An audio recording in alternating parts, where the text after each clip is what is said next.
What is up, guys, and welcome back at long last to another episode of Off the Shelves. If this is your first time checking out one of these videos, this is a long-running series that I've been doing since the beginning of this channel, where I talk about all of the Blu-rays, 4Ks, physical media that I have picked up over the last, used to be every month, then it was every couple of months. Now it's just whenever I find the time to do it. And I'm here to tell you this might be one of the biggest episodes ever. I have 3 huge stacks of Blu-rays and 4Ks over here, plus something that's going to be incorporated into my Off the Shelves episodes, which actually might turn this into more of a monthly or bi-monthly thing as it was in the beginning. And we'll get to that in a little bit. But we'll just say that, what's today? June 10th, 2025 will go down in history as the day that Off the Shelves truly evolves. All of these movies that I'm talking about, I'll give you my quick little reviews on the films if I have in fact seen them, tell you whether you should go out and buy it yourself or you should stream it or skip it altogether. Very rarely do I buy something that I say skip it, but regardless, sometimes it happens. And then the ones that I don't, I encourage you guys to let me know your thoughts on down below. Which ones should I make a priority to finally watch? Which ones did I waste my money on? Let me know all of your thoughts. But we're going to start off with the new releases. A pretty decent amount of those. So first off, finally we got the physical media sent out for Never Hike Alone 2. So if you guys aren't familiar with this, this is a fan film series by Vincent DeSanti. It was started with Never Hike Alone, then it was Never Hike in the Snow, and now we have Never Hike Alone 2, which was like the culmination of it all. If you're a big fan of Friday the 13th Part 6 specifically, this is really playing into that, much more of like a direct sequel to that, even though I've heard Vince say that he incorporates lore all the way up to the 8th film. This story-wise, character-wise, is really a fan film for fans of the 6th film. So that was a really good culmination there. Did not have a chance to review it, but Vince is a good friend of mine. I really enjoy what he does. So if you're a Friday the 13th fan, you can't go wrong. You can check all those out on YouTube for free right now, just going over to his website, or his channel rather, Womp Stomp Films. Now, this shows me how far it's been since we've done one of these. Got the 4K of Smile 2, a movie that I liked. Wasn't as crazy about as everybody else. I enjoyed the first film quite a bit. It was a nice little surprise. This one, I wouldn't say is far from that one, but I definitely preferred the first film. This one still has a lot of the great stuff in here. You definitely can tell that the director, Parker Finn, is advanced as a director. So as far as some of his shots and the things that he does, definitely a step up in this one. I think that Naomi Scott in the lead role here, one of the best horror performances of the year for sure. But for me, this definitely kind of has the same bag of tricks as the first film. It kind of goes through the same path as the first film. And by the end of it, I was a little disappointed it didn't do more to advance the lore or advance this demon, this monster, or do something a little different from the first film. It's kind of just the first film repackaged into a pop star's lifestyle. So most people preferred this to the first one, so if you haven't checked it out, it's definitely a film that I'm glad I have. I'll check it out again at some point, and I'm pretty sure we'll get a Smile 3 because this one was pretty successful. So I'd say go out and buy that one. One of my favorite films of last year, Heretic. And I like how A24 is kind of doing their own little style of physical media releases here, where it's actually packaged up in their own little box here. So I'll definitely be keeping an eye out for more of their stuff. But Heretic was a phenomenal movie. This was a secret screening at Fantastic Fest last year, and it was my favorite film of the entire festival. Ended up being in my top 3 films of the year. So definitely check this one out. This is not only a go out and buy it, but like this is a go out and get this sexy ass A24 edition. I don't know if it's actually available anywhere outside of A24 store. So it's kind of interesting. We're going to see physical media, I think, start to have a shift towards that, where it's pretty much all boutique labels and studio sponsored stuff that you're not going to see just regular Blu-rays churned out probably within the next 5 years, I would say. Now we have another one of my favorite films of the year. It feels like I would have already talked about this, so maybe these are repeats. If they are, forgive me, but otherwise it's just been a while since I've talked about physical media. But we got The Substance. This was another film that didn't play at Fantastic Fest, but I saw it during the week of Fantastic Fest, and had this been released at the festival, this would have been in high competition for my number one. Certainly was one of the best horror films of the year, one of the best horror films in a very long time. Got a lot of Oscar love. Didn't end up winning a lot of them, but that's the name of the game. But yeah, this was an incredible body horror film. Like, to me, this is kind of the one that they're all going to be measured up against now, is The Substance. And hopefully we don't get too many movies like ripping it off or anything like that. But this is a really good one. Definitely an Oscar-winning worthy performance from Demi Moore, as well as Margaret Qualley. You got Dennis Quaid in here. This is just an incredible film. So that was another one I had to get. This is one that took a while to get here, and I haven't even opened it up yet. This is the Criterion Collection of Anora, another one of my favorite films of last year. I think I just gave you my top 3 pretty much right there, or at least in my top 5. I think I had Deadpool and Wolverine in there. But yeah, Anora was a movie that, again, saw at Fantastic Fest, didn't expect anything from it. It was like, okay, it was a Cinderella story for sex workers, I think is kind of how it was pitched to me. Might be interesting. We'll see. And I really loved this movie. Like, it was something that totally took me by surprise after the first act and the comedic direction that it went and how chaotic it got. Incredible performance. So this ended up winning a lot of the Oscars. And you know what? I was fine with it. It would have been cool for the story, for the substance to win more of them, but Anora was incredible, so I was fine with it. And yeah, Criterion had this awesome little release here. So I waited to get this one, finally got it. Need to check it out soon. Hard Eyes. This is one that I would say is a stream it movie, but I picked it up because I'm sure I'll enjoy watching it again. This is one that was like a Valentine's Day slasher and had some pretty good kills. It really tries to be a rom-com with some slasher elements in there, so it's a little bit unique in that way with the tone. And, you know, the Hard Eyes killer, I think, has a pretty cool, iconic look to him, so I wouldn't be surprised if we get a Hard Eyes 2. I was really just disappointed with the reveals by the end of it. And, you know, I think to a certain degree, sometimes the comedy didn't quite work for me, but overall, this was a fun time. So I would say stream it, but if you're a slasher whore, pick it up. This is one that I don't know how often I'll watch this one, but the set was really cool, and I love Samara Weaving, so I'll buy her any day. Azrael. So this is a film that came out, it was actually at a couple of film festivals 2 years ago, and then finally released this year.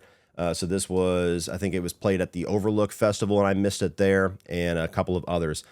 South by Southwest, I think, is where it played. So this is one where it's like an apocalypse movie where you have after the rapture, where all of the humans, all of the people who have accepted Jesus have been lifted into heaven, and everybody else has been left on earth. And this is about all the people left on earth.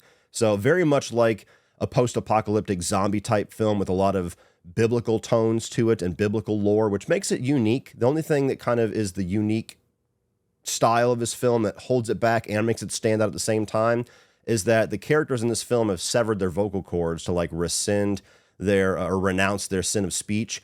And so it's a dialogue-free movie for the most part. And so that makes it where all the other stuff kind of stands out a little bit more because they have to show a lot more without having dialogue be a crutch that they can kind of lean on.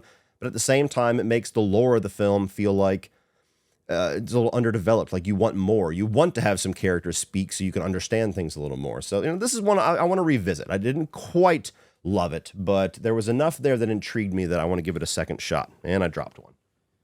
And the one that I dropped is the one that I bought for my daughters, and that is Wicked. I saw this. I liked it. Not a big Wizard of Oz person, not a big musical fan, but, you know, this was well made, but they absolutely love it, so I picked it up for them. It's got the sing-along versions and stuff. Not a whole lot to say about that one. I actually have already purchased multiple versions of this film, but Screambox sent me a 4K copy of Terrifier 3 as well as some other goodies. So those people over there have always taken really good care of me. I think they know that I'm a huge fan and supporter of this franchise, so they've given me quite a few things over the last couple of years. So nothing but gratitude to them. And yeah, I'll stick this on the shelf with my other like 3 or 4 copies of Terrifier 2 and 3 or 4 copies of Terrifier 3. I'm going to end up having just a shelf over there that's going to be all Art the Clown. Damn you, Damien. Why do you do this to me? Now we have one that I honestly didn't even think that I was going to get because I pre-ordered this bitch and then it was just on back order on Amazon forever. I don't even order Blu-rays, anything specialty from Amazon anymore because they do this to me all the time.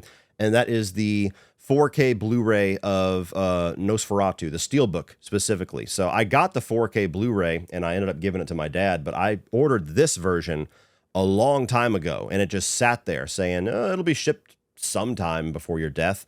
And so I ended up buying the UK copy, I believe, which if you're not aware of this, the 4K Blu-rays are all region free. So even if you buy a foreign release, if it's a 4K, you can play it without having like a region B Blu-ray player.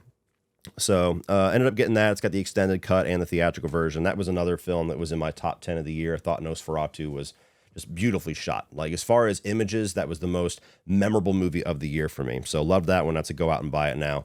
And now one of my favorite films of this year so far, Companion. So this was the 4K release for that.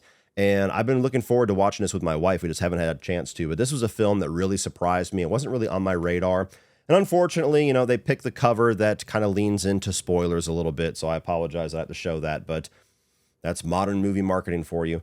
So this is a film where you have a couple that goes off to a little weekend vacation with some friends, and things go very wrong, and then you find out some things about the couple that's supposed to be the best couple in the world and very much are not. I thought it was just a really well-written script, great performances by not only Jack Quaid, who I'm just starting to absolutely fall in love with that guy. Everything that he does is so fun.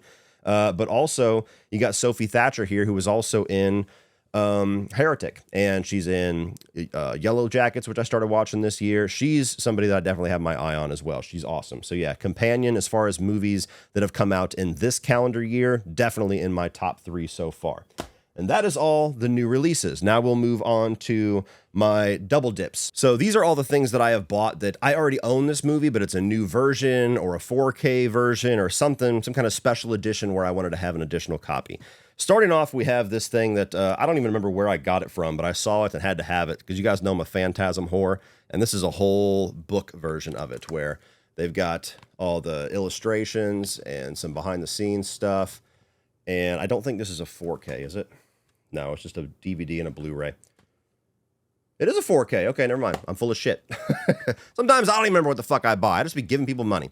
But yeah, this is a Phantasm, like a special edition that I saw online. I think I got it on Diabolic DVD. Just saw it sitting there, and I was like, that needs to be mine. So definitely have to pick up that one. Love me some Phantasm. This one I actually got in a horror pack. Sometimes you do get some mainstream releases for them, and that is the Forever Purge. Not a movie that I love, but you know what? Whatever. That's not even a double dip. That's just a first time buy. So these also have some older films that I bought for the first time as well. I just kind of categorize it as double dips. Then we have Kill Bill Volume 1 and Kill Bill Volume 2, the 4K releases that came out not too long ago. Really cool covers. I enjoy both of those movies quite a bit. This is one that I was very excited to get, and that's Reindeer Games. This has always been a very underrated movie to me. I have a lot of fun with this one. It's goofy, it's corny, but it totally leans into it. And Kino Lorber came out with this 4K edition, so I have yet to watch it yet. But yeah, if you can appreciate camp, definitely check this movie out because to me, it's an absolute hidden gem of Ben Affleck's career. They all talk shit about it, especially Charlize Theron, but you know what? It's such a fun movie. Then we have this 4K Steelbook edition of Seven, one of my favorite films of all time, still David Fincher's best film in my opinion, so any type of new release on this, I'm going to get absolutely a go out and buy it. This one, this might be my pick of the whole month, actually. In fact, I'm pretty sure that it is. And that is this Arrow video version of The Long Kiss Goodnight. I have a boutique stack over here. I probably should have stuck this in that one, but oh well. We're very unorganized today, if you can't tell. But this is one of my all-time favorite films, one of the most underrated films of all time as far as I'm concerned. Like, we give all the props to John Wick and Jason Bourne and characters like that. And for me, Gina Davis did it first. Like, this is Jason Bourne before Jason Bourne was a thing. So one of my all-time favorite action films and a really cool set. You got a 4K in here with limited edition stuff and features. You also have, of course, the regular Blu-ray. It's got a really nice set on the inside of it with the original poster. Obviously, I threw that on there. So yeah, Arrow Video, thank you so much for showing the respect that this movie deserves. Fun fact, if you ask Samuel L. Jackson for his top 5 favorite films of all time, that is the only one of the movies that he has starred in that he always notes in his top 5 favorites. So Samuel L. Jackson can't be wrong, motherfucker. Now we've got Tombstone. Prepare to really, really come down on me in the comments. I've never seen Tombstone. There's 2 genres of film that I have huge blind spots for. One of them is war films, the other one is westerns, but I've always heard this is like one of the best westerns, if not the best. Of course, the cast is awesome. So I bought this to give me an excuse to finally watch it. And I've just lost 10,000 subscribers because how dare you talk about movies and have not seen Tombstone. I don't have a good excuse for you. Was too busy watching Child's Play 3 for the 10,000th time, I guess. Then I got this box set for John Wick. It is, I think, a UK release, but it's a pretty sexy little box here, and it leans into that, the shower or whatever, whenever he's first washing off his past, basically. You got a little dog on there. So yeah, I love this franchise. The first one especially is one that I think kind of gets overlooked now because it's so much smaller than the other ones, but this was a really cool set. Had to pick that one up. One of the best comedies of all time. We got the 4K of Tommy Boy. Comedies don't really benefit much from 4K transfers, but you know what? I'm a whore, so I always buy it. But that one, absolute must-have. Just got this one in yesterday, actually, from Shout Factory. Finally, a 4K release of Abigail. Why do some of these random horror releases nowadays only come out with a Blu-ray on release day, and then they come out with a 4K like a year later? I don't know. But this was my #1 film last year. Abigail absolutely has a huge place in my heart, so have to have that in 4K for sure. Go out and buy that one all day long. I have not seen this one yet, but I bought this because this was Sean Baker, one of his first films, the guy that did Anora. It's called The Florida Project. Always heard good things about it, so I wanted to pick that up. Just haven't had a chance to see it yet. Sea of Love. We just went through a whole bunch of Al Pacino and Robert De Niro movies on the most recent 31 on 31. And this to me was always one of my favorites of his like lesser known movies, like not the ones that he's going for Oscars for, not the iconic Scorsese type pictures. This is just like a murder mystery. So I've always enjoyed this one. And along those same lines, I have a film that actually is in my boutique stack that is a first time watch for me. Deep Blue Sea. Look, I just got done reviewing Dangerous Animals, and in that I said, of all the shark movies that have been released, I've only ever been a fan of 2 of them, the original Jaws and Deep Blue Sea. I love this movie. It's straight up camp. Same director as Long Kiss Goodnight, Rennie Harlan. I just like his style. You know, he kind of leans into the silliness of things and just goes balls to the wall. And so I love this movie. And a really cool set, actually, from Arrow. You don't expect a movie like Deep Blue Sea to get such extensive box set, but I'll be damned. They're Deep Blue Sea fans too, I guess. So you got the shark in the back of that one. Very cool. A movie I've always heard is really cool, but I've never had a chance to see it, and that is The Cell. Back in the day, you wouldn't expect that Jennifer Lopez would come out with a film that has a cult following, but this one sure as hell does. So wanted to pick that one up and watch that one for the first time at some point. I always do this. I buy so many movies with the intention of watching it, but I get so busy with all the new stuff and all the coverage I have to do that I just never end up coming back to it. So please let me know down below which of these movies that I have not seen before needs to be my #1 priority. One of my favorite films of all time. Uncle Buck is it. Uncle Buck is an entire personality for me. Like, this is the comfort movie if there's ever was one. If I'm in a bad mood, if I'm down on something, you throw this movie on, I'm instantly happier. So yes, this is a 4K, I believe, from Shout Factory. Kino Lorber. Sorry, got it wrong. Kino Lorber. So had to get that one. That's top 5 comedy of all time for me.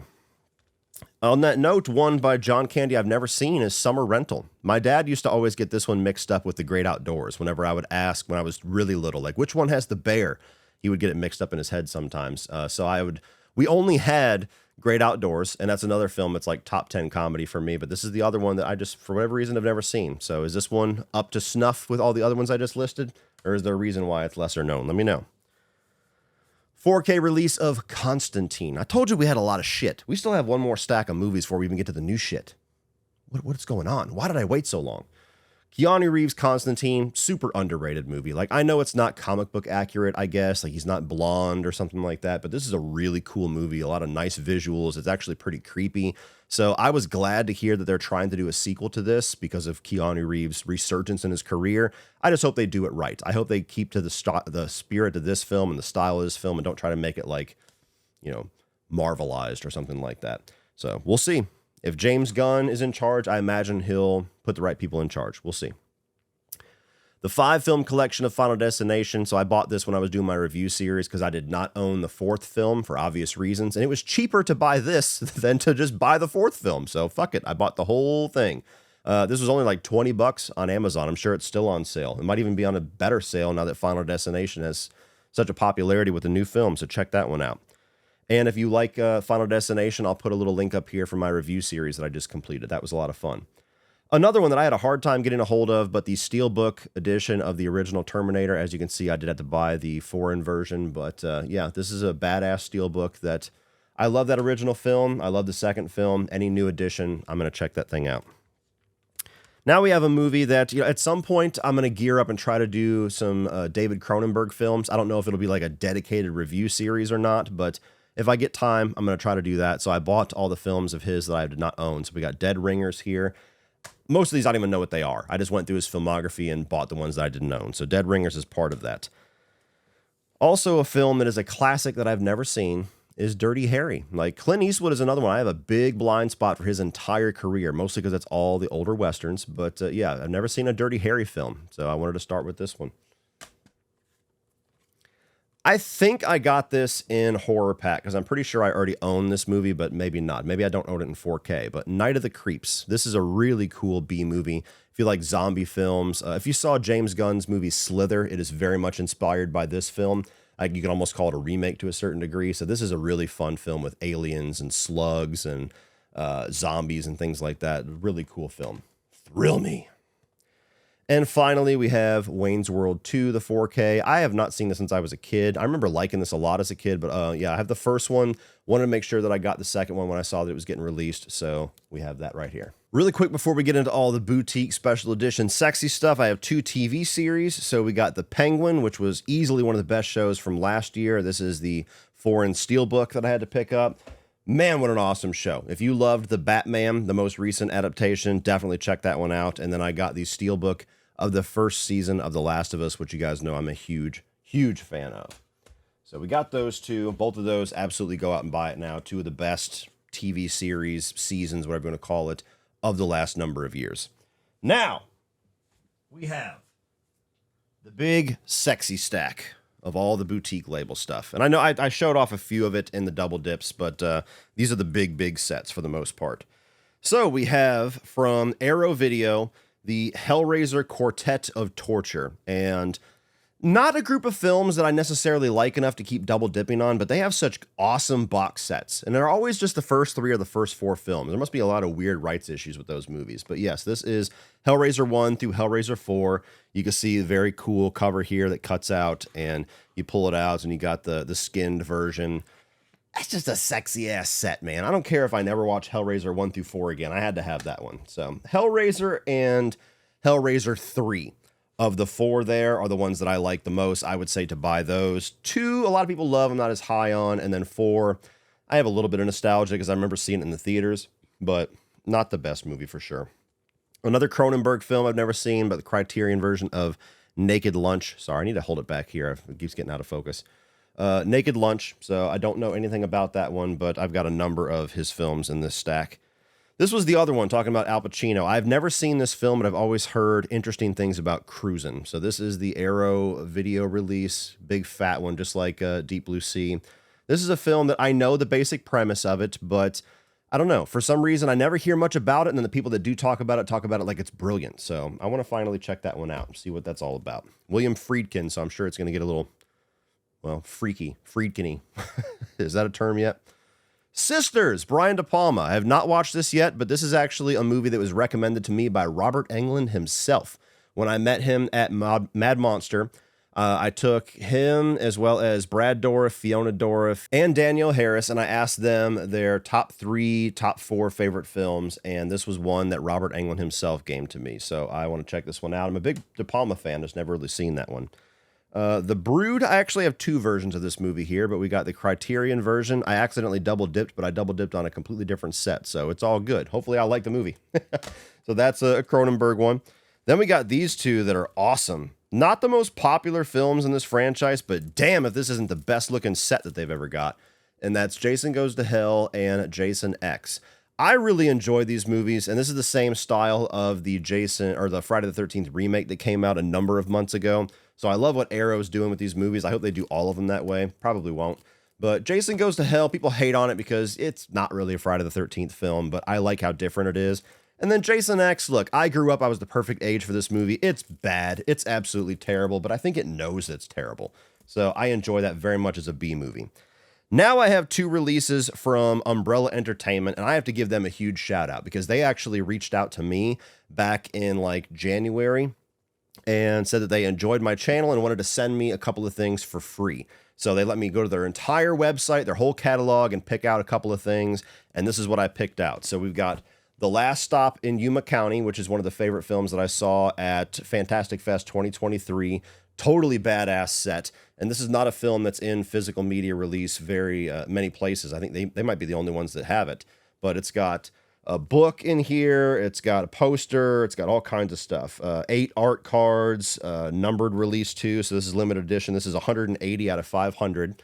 So definitely wanted to check this out. Very, very cool movie if you like bottle films. You know, it's about couple of robbers stop to get gas, and there's no gas, so they're waiting on the gasoline truck in this last little gas station in Yuma County. And the more people that stop at this gas station, it starts to turn into this really tense situation.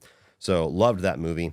And then one that I've seen once at the recommendation of my buddy Rudy, but I don't think I was in the right mood for what type of film this was, but the kills were incredible, so I'm going to watch it again. And that is Scott Spiegel's Intruder. Very, very wild little slasher film that takes place in a grocery store. Same thing. Badass release. Got all kinds of goodies in here.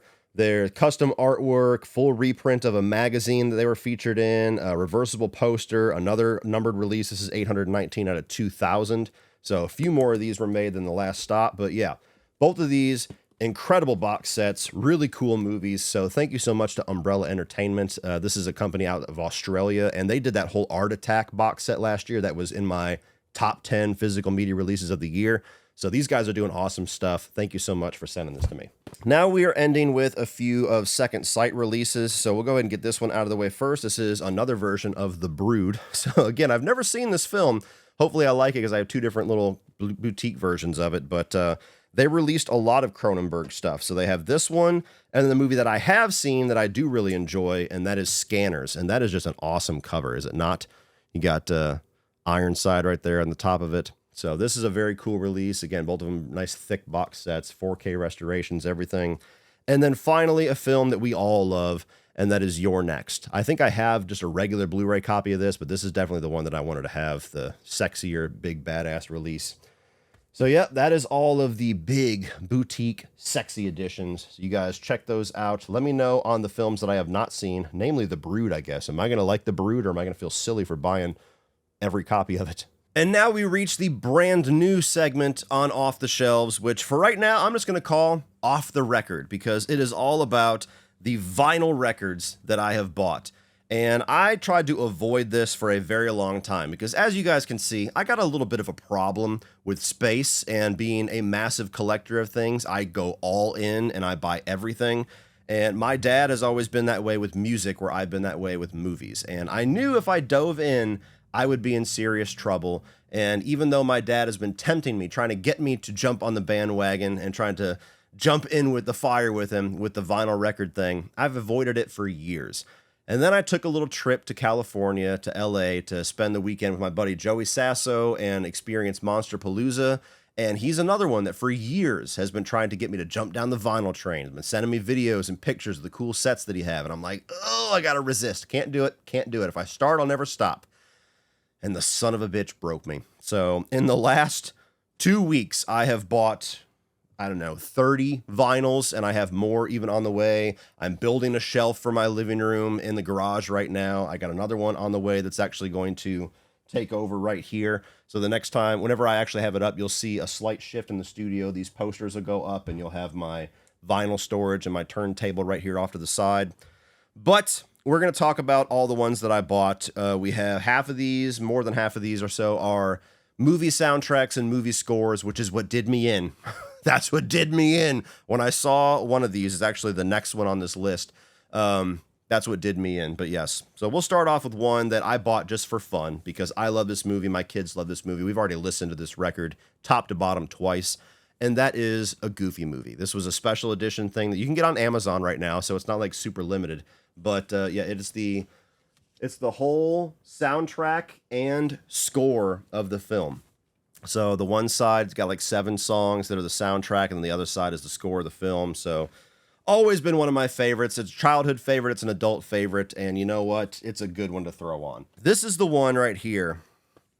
This one, as well as one that I have not received yet from Waxwork Records, that finally made me take the plunge and go, God damn it, I have to own that. And it's very good timing, because I just got done talking about this film, and that is The Warriors. So this is from Waxwork Records, and this, just like the Goofy movie, has one record with the soundtrack and one record with the score, which is awesome, because I love both. Very cool set, custom artwork, which you can see right there, and you open it up, and you got the Turnbull ACs in that famous scene where they're chasing them down in the first act of the film. And then on the back, you've got the DJ. And like I said, the first side is all the soundtrack, and the second side is the score. I've already listened to both of these top to bottom last night when I was assembling some things in here and putting away some pictures and everything like that. This just sounds incredible. So this one right here, this is the one that fucking did me in, god damn it. Now we have the 3 that I actually bought while I was in LA and took on the plane with me. So you have this one here, which is, I'll keep that slip cover with it. You have the soundtrack for the original Nightmare on Elm Street. So this one is from Mondo, I believe. Death Waltz recording. Mondo, yeah, so it's a Mondo release. And so you got the cover art there from Tina's Dream. The back of it, you've got the girls with the jump rope. And this is the entire score of the film. So it's got 2 records in here. Original motion picture soundtrack scored by Charles Bernstein. So yeah, I've listened. This is the first thing I put on to kind of christen my new turntable.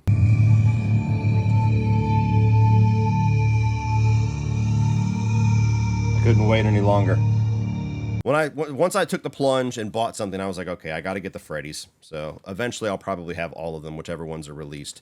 But I bought that one. And to nobody's surprise, I also got Dream Warriors. So very cool artwork here. This is also from Mondo. Love that. And the back of it is the tricycle from the opening of the film. Same thing, entire motion picture score, 4 different sides. So 2 different vinyls in here, 2 records. Angelo Badalamenti, I believe, is the guy that orchestrated that one. And then this one, honestly, it's not like it's the most memorable score of the Freddy films, but I had to have it because it's just such a fucking cool record. Freddy vs. Jason. So this one totally looks like a fight night type thing. You look in the back, and it's got all that like promotion art, like you'd actually have like a Mike Tyson type fight. Opens up. You've got all that. So that was just too cool to pass up. I haven't listened to this one yet. It's the only one of these that I have not put on at least once yet. But yeah, definitely had to check that one out. I know there's a bunch of other ones too for Friday, I think, or for Freddy. They had 2. I didn't see 4 or 5, but I'm sure they're in there somewhere. So yeah, I'm sure I'll have all these when all is said and done. But all 3 of those are from Mondo. Now, this one I actually had to go and get off of eBay, as well as the Warriors one, to be honest. They were out of print technically, but I bought them for kind of a reasonable price, I guess, for somebody who's psychotic like me. But this is one that I absolutely had to have this version of, and it's The Thing. But what's cool about this one is that it opens up. It's got this little cover here. I don't want to take it all the way off because it's kind of a pain in the ass to put back on. But yeah, most of them are sold with just this inner piece here. And this is the special edition one that has this little ice cover on here. But it's the whole score. I listened to the first side of this album last night. And yeah, just a very cool thing to have. This one is Waxwork, I believe. Yes, Waxwork Records. I think that's it for the movie scores. Let me make sure. Nope, I got one more here. Yep, one more. So this is one that I actually just bought today at Walmart, and my little girl, my 8-year-old, got so into and so like infatuated with records when I was playing it because she's just grown up in the era where you just tell Alexa what you want to listen to. And so the fact that there was something physical that we had to put into a machine and put a needle on and listen to it and actually like invest in sitting there and listening to it, she was almost more excited than I was to get into all of that. So she was talking about all the things that she wants to play on her birthday and all this other crazy stuff. So I bought this because she, as well as my other daughter, loved this movie. And this is probably a record that whenever I get one downstairs, a turntable, we're probably going to be having this damn thing on all the time. And that's Footloose. They love Footloose. She does the dance and everything. So I had to get this one. That's the other movie soundtrack that I got. Not one of my personal favorites, but definitely one of those 80s classics for sure. Now we're into the music. So to kick this off, I've got 2 more of their albums coming, but they have not got here yet. So I got Painkiller, which is actually right here on my wall. So always loved Painkiller, especially the cover, and then Invincible Shield, which is their newest album. I tried to find Firepower, but it doesn't look like it's in print, or maybe they didn't even do one. But yes, Priest, one of my favorite bands of all time, in my top 3 easily. Had to pick up their stuff. This is where I knew I was fucked. So I bought this because it was a remastered edition of Metallica's Black Album. One of my favorite albums of all time, even though it's overplayed. And when I was at Walmart today, I was like, son of a bitch. Fine. Take my fucking money. had to get the rest of them. So I've got Kill 'Em All here. And the cool thing about the Walmart ones, I don't typically buy shit from Walmart, but they have, let's see if I can even, well, I don't want to pull it all out. I'll pull out Ride the Lightning. Or excuse me, I'll pull out Kill 'Em All, but I won't pull out the other ones. All of the Walmart editions of these Metallica albums, and even some of the others, they have a special print on them. So this one's red for Kill 'Em All. Ride the Lightning was blue, and Justice for All is green, like a Dyer's Eve edition. So I wanted to pick those up. These are supposedly the same remastered editions that they sell on their website. They're just a Walmart exclusive color. I don't know if that's true or not. I'll do a little bit more research. If there are better quality versions out there for these, then I'm sure I'm going to end up double dipping and buying those. But I'm a Metallica fanatic, always have been my entire life. They definitely, I'm not going to say they can't do any wrong, because they certainly have, but they can never lose my love. So I got Kill 'Em All, Ride the Lightning, my favorite of their albums, Master of Puppets, and then what I would say is probably the fan favorite, and Justice for All. And this one's a little thicker because, of course, it's longer. So there's literally 2 songs on one side, 2 songs on the next side.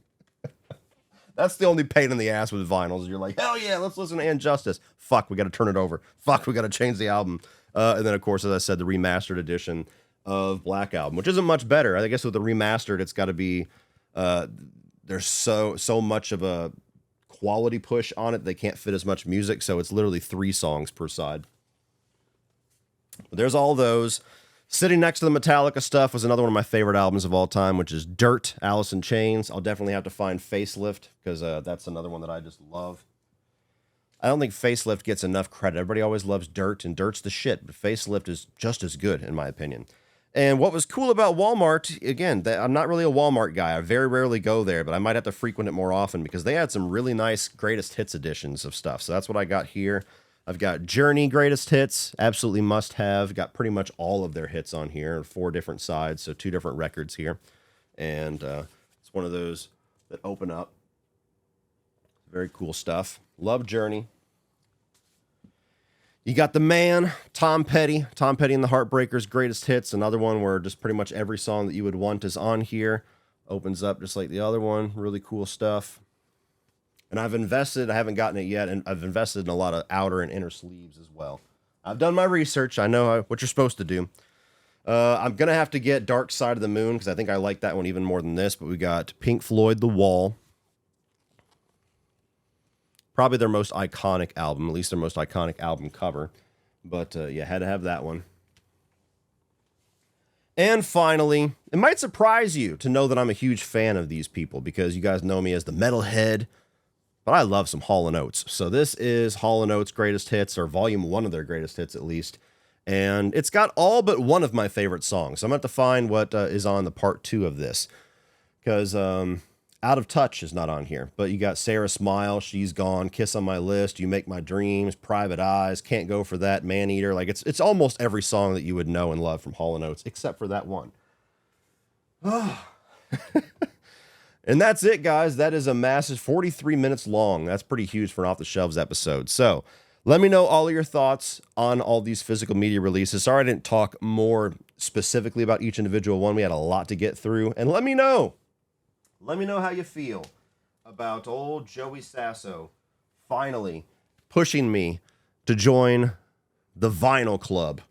Let me know which ones I have to have. Any kind of little tips and tricks or any inside knowledge that some of you vinyl collectors have, let me know. But do you enjoy that being a new segment in Off the Shelves? I think it's pretty cool. Get to talk about music a little bit for a change. But let me know all of your thoughts, guys, and I will catch you on the next one, which now that we're incorporating vinyls will most certainly be more frequent than it has been. Well, that's it for this one, guys. If you enjoyed that, please click over here for all of my 2025 new release reviews. If you're a fan of this video, here's a playlist of all the other Off the Shelves episodes. There's got to be tons of them at this point, dozens. So check those out. Like, share, hit that subscribe button so you guys don't miss everything in the future. And as always, remember, opinions are like assholes, but that doesn't mean you have to be.